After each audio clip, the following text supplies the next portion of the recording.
Hello বন্ধুরা, সবাইকে শুভ সকাল। তো মনে আছে আমি আপনাদের বলেছিলাম যে আপনারা নতুন হাট রোড দিয়ে যান বা ডাকবাংলো রোড দিয়ে যান, আপনাদের দুটো জায়গায় কনফিউশন হবে।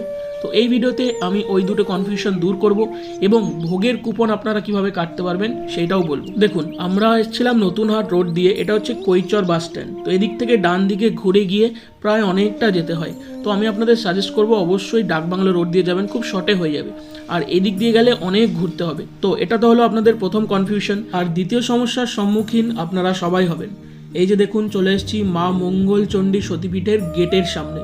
তো গেট দিয়ে যখন আপনারা গ্রামের ভেতর দিয়ে ঢুকে যাবেন, সেখানে দেখতে পাবেন চারটে রোড চারদিকে চলে যাচ্ছে, মানে একটা সোজা, একটা ডাইনে, একটা বাঁয়ে, আর একটা দিয়ে যেটা আপনারা এলেন। তো এটা কোন দিকে যাবেন? দেখুন, রোডটা কিছুটা এরকম হবে, আপনারা চলে যাবেন একদম সোজা। ওই সোজা যাওয়ার পরেও দেখবেন কিছু গলিগালা পড়ে, সেগুলো আমি আপনাদের বলবো না, নিজেরা ইনভেন্ট করুন এবং তাতে লোকালদের সাহায্য নিন, দেখবেন খুব ভালো লাগবে। তো এই চলে এসেছি আমরা মন্দিরের সামনে। দেখুন, আমাদের যাওয়াটা হয়েছিল পুরোপুরি আনপ্ল্যান্ড, ইচ্ছে হয়ে গেছিল চলে গিয়েছিলাম, কিন্তু আমরা এতটাই অভাগা যে মায়ের দেখা পাইনি। ততক্ষণে মন্দির বন্ধ হয়ে গেছে, কারণ দেখতে পাচ্ছেন ঘড়িতে যে 2টো বেজে গেছে। তো এবার আমি আপনাদের নম্বরটা প্রোভাইড করি, যেটা দিয়ে আপনারা ভোগ খাওয়ার কুপন কাটতে পারবেন। কাইন্ডলি আপনারা একটু নোট করে নেবেন। নম্বরটা দেওয়ার আগে আরেকটা কথা জানিয়ে রাখি, ফোন করতে হলে কিন্তু দুপুর 12:30টার আগে করবেন। তো নম্বরটি হলো 9735836453। তো এই হচ্ছে পুরো ইনফরমেশন। তো এখন আমরা চলে যাচ্ছি বাড়ির পথের উদ্দেশ্যে, কারণ অনেক বেলা হয়ে গিয়েছিল। কোগ্রাম উজানি সতীপীঠের ভিডিও আমি এখানেই শেষ করছি। যদি ভালো লেগে থাকে অবশ্যই আপনারা একটা লাইক করবেন এবং সময় থাকলে অবশ্যই একটা শেয়ার করবেন। এতে